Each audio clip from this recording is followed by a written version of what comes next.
इस आध्यात्मिक जीवन काल में एक नहीं हजारों की संख्या में ऐसे उदाहरण है यहाँ इस संगत के अंदर, जिन्होंने सच्चे दिल से भगवान की नियमित मर्यादा में रहकर साधना की है, उनकी कह करके आयु बढ़ा रखी है पुण्यात्माओं। और यही वेद प्रमाण देते हैं कि पूर्ण परमात्मा अपने साधक की आयु को भी बढ़ा देता है। अब थोड़ा सा प्रमाण वेद दिखाते हैं आपको। कबीर परमेश्वर जी ने अपनी प्यारी आत्मा धर्मदास जी से कहा था कि धर्मदास, वेद मेरा भेद है, मैं मिलूं वेदन से नाही, और जौन वेद से मैं मिलूं वो वेद जानते नहीं। ये चारों वेद मेरी ही महिमा का गुणगान कर रहे हैं, लेकिन इन वेदों में वर्णित विधि से मेरी प्राप्ति नहीं हो सकती। और जौन से वेद में, जौन से सदग्रंथ में, यानी सच्चिदानंद घन ब्रह्म की वाणी में, सूक्ष्म वेद में, उसको सूक्ष्म वेद बोलते, सूक्ष्म वेद में परमात्मा कबीर देव जी के पाने की पूरी विवरण है। और वो वाणी, वो सूक्ष्म वेद परमात्मा ने अपने मुख कमल से, अपने मुखारविंद से स्वयं ही बोलकर सुनाया और लिपिबद्ध करवाया हुआ है।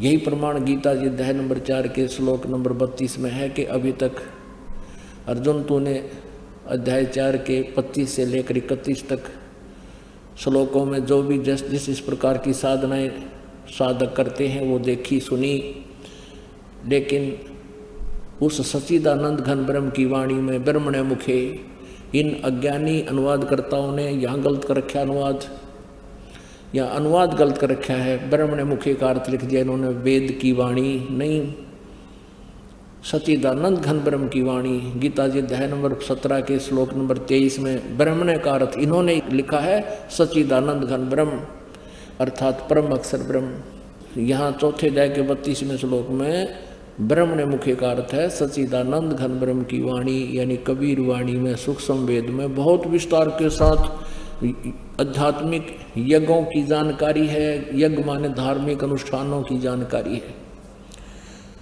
वो तत्व ज्ञान है। गीता जी अध्याय नंबर 4 के श्लोक नंबर 34 में कहा कि उस तत्व ज्ञान को जो सूक्ष्म वेद में है, तत्वदर्शी संतों के पास जाकर समझ, वो तत्वदर्शी संत उस परमात्म तत्व के बारे में जानकारी देंगे। तो उस परमेश्वर ने कहा था कि जौन वेद से मैं मिलूं वो सूक्ष्म वेद है, वो सच्चिदानंद घन ब्रह्म की वाणी है। कहते वो इन चारों वेदों में नहीं है, वह वेद जानते नहीं। अब देखिएगा ऋग्वेद भाषा भाष्य द्वितीय भाग, ये किसने अनुवाद किया है, कहाँ से छपा है? प्रकाशक हैं पंडिता राकेश रानी, प्रधान कार्यालय वेद मंदिर, महात्मा वेद भिक्षु सेवा आश्रम, लेखराम नगर अब्राहिमपुर, पोस्ट ऑफिस मुखमेलपुर, दिल्ली। दूरभाषित ने दान संस्थान, ठीक है, दिल्ली से। इसके अंदर इस ऋग्वेद मंडल नंबर 10 सूक्त नंबर 161 का और दूसरा मंत्र है। ऋग्वेद मंडल नंबर 10 सूक्त 161, ये देखिएगा, ये 161वां सूक्त है और इसका मंत्र नंबर 2 है।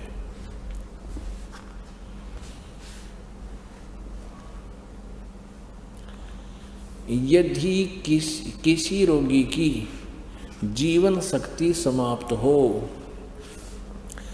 यदि वह सीमा से भी परे हो गया है, यदि वह मृत्यु के सन्निकट चला गया है, तो भी उसे मैं भारी कष्टप्रद रोग के पंजे से मुक्त कराऊं तथा उसे 7 वर्ष के जीवन हेतु, 100 वर्ष के जीवन हेतु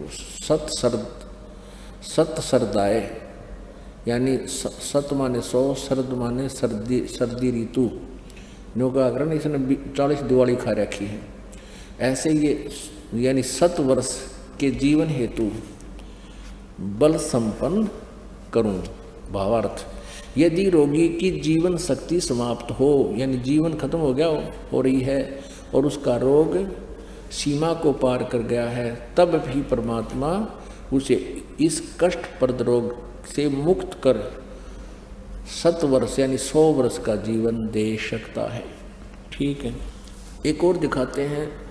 ऋग्वेद ये छोटे वाला है, मंत्र तो वही है इनका, सिर्फ साइज पुस्तक का अनुवाद करके छोटा बड़ा इन्होंने किया हुआ है। 9-10 मंडल इकट्ठा ही किया है ये कहाँ से प्रकाशित है? प्रकाशक है सार्वदेशिक आर्य प्रतिनिधि सभा, महर्षि दान भवन, रामलीला मैदान, नई दिल्ली। ये इनके फोन और फैक्स नंबर है। मुद्रक Prince offset printers 1510 Pataudi house Daryaganj, नई दिल्ली से। अब इन्होंने यहाँ थोड़ी सी हेरफेर करने की चेष्टा की है, इस अनुवादकर्ता ने गड़बड़ी करने की चेष्टा की। देखिएगा, ऋग्वेद मंडल नंबर 10 सूक्त नंबर 161 और मंत्र नंबर 2। यहाँ देखिए, यदि रोगी नष्ट जीवन शक्ति वाला हो गया है और यदि अथवा सीमा से परे चला गया है, यदि मृत्यु के समीप है, समीप पहुंच गया ही है, तो भी उस रोगी को यहाँ इन्होंने अपना अड़ंगा अड़ा दिया, क्योंकि ये दानंद जी के विचारों से प्रभावित हैं, महर्षि दानंद। और महर्षि दानंद जी ये मानता है कि भगवान कुछ नहीं कर सकता। इन्होंने यहाँ वेद लिख दिया। वेद का किताब प्रकरण इस मूल संस्कृत में, मूल व्याख्या में। ये कोई दवाइयाँ की किताब नहीं है, ये परमात्मा की महिमा का विधान है।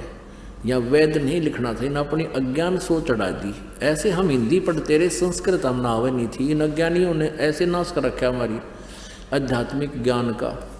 यहाँ उस रोगी को मैं यहाँ वेद लिख दिया। अब पढ़निया ने सोचा वेद बूद कर देता होगा, वेद तो करे दे, वह दवाई अच्छी जानता होता है। नहीं, कष्टप्रद रोग के पंजे से छुड़वा लाता हूँ, ये भगवान की महिमा है, वेद की नहीं। और 100 शरद ऋतुओं तक जीने के लिए, यानी 100 वर्ष तक उसको बल युक्त करता हूँ। अब यहाँ देखना, यही अनुवाद करता है मंडल नंबर 9 सूक्त नंबर 80 का और मंत्र नंबर 2।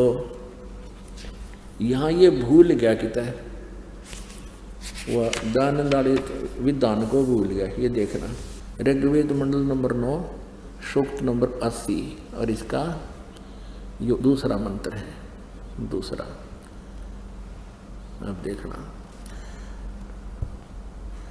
हे परमात्मन, आप उपासकों की या अपने भक्तों की, साधकों की आयु के बढ़ाने वाले हैं। यहाँ कोई ना याद रहा, इसका वेद लिखना भूल गए। तो ये कबीर परमेश्वर है जो हमारी आयु भी बढ़ा सकते हैं, हमारे रोग का नाश भी कर सकते हैं, और ये हमारे अशुभ